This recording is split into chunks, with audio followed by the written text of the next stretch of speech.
Touriste parti.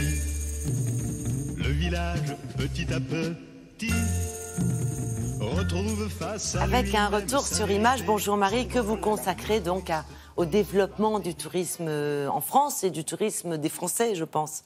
Oui, tout à fait, c'est exactement ça. C'est celui qui a commencé en l'été 1936. Et oui, congés payés. Les congés payés. Front populaire, premier congé payé, premier touriste finalement. Premier touriste, exactement. Première vacances, ça y est, les vacances, les grandes vacances ont été créées. Ce tourisme aussi qui normalement était réservé à la classe privilégiée. Là enfin, la classe populaire va elle aussi partir et découvrir la France. Et ça, c'est intéressant, même si beaucoup n'iront pas très loin, figurez-vous, parce qu'ils n'ont pas les moyens. Mais il y aura quelques chanceux, quelques ouvriers chanceux.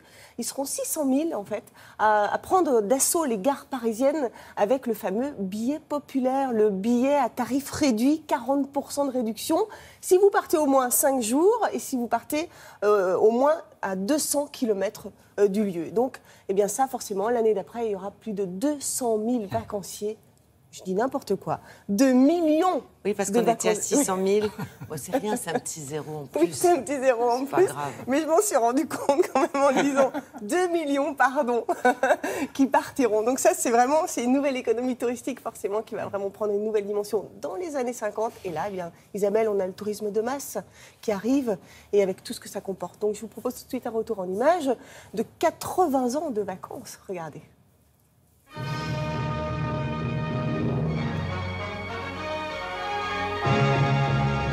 Depuis ce matin, par la Nationale 7, des milliers de vacanciers arrivent dans le Midi. Première escale de ces grandes vacances 1960, Marseille. C'est les vacances, c'est la transhumance. Les vacanciers, c'est comme les fourmis, ça se répand partout dans le pays. Alors ça signifie qu'il y a beaucoup de touristes ici? Oui, beaucoup. Oui, surtout des étrangers et des Parisiens. Beaucoup des Belges et des Anglais. La Corse, en effet, à côté de la virilité de ses paysages sauvages, sait, par de nombreux autres aspects, rester un département féminin. Ce qui est merveilleux, c'est l'incertitude. On ne sait plus qui est qui. Et cette merveilleuse incertitude, on l'éprouve dans le monde entier. Tous ceux qui, pendant 11 mois, ont rêvé d'exotisme, de solitude et d'oubli, se retrouvent surpris que tant de gens aient fait le même rêve.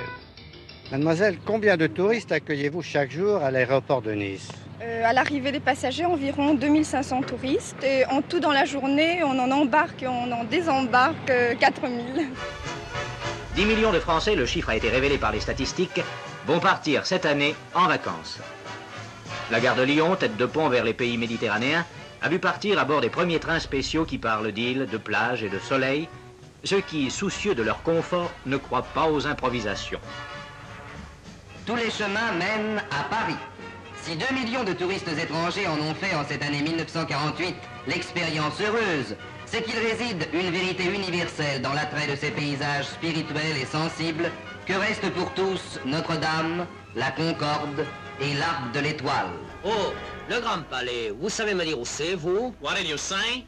Le Grand Palais. Ah. I don't know. Pour le visiteur étranger, Paris c'est d'abord ce qu'il rattache à son pays. Ainsi, pour ces Italiens, c'est le triomphe d'Étex, où Napoléon prend l'Italie sous sa protection.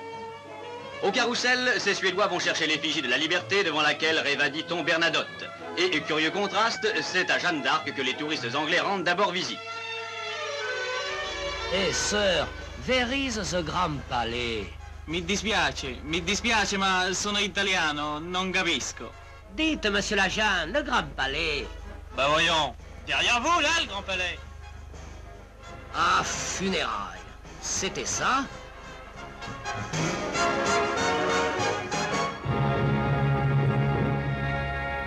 Et merci à notre partenaire Lina. Alors Marie, aujourd'hui, la France est toujours autant visitée? Mais la France est la première destination mondiale aujourd'hui, figurez-vous. Cocorico.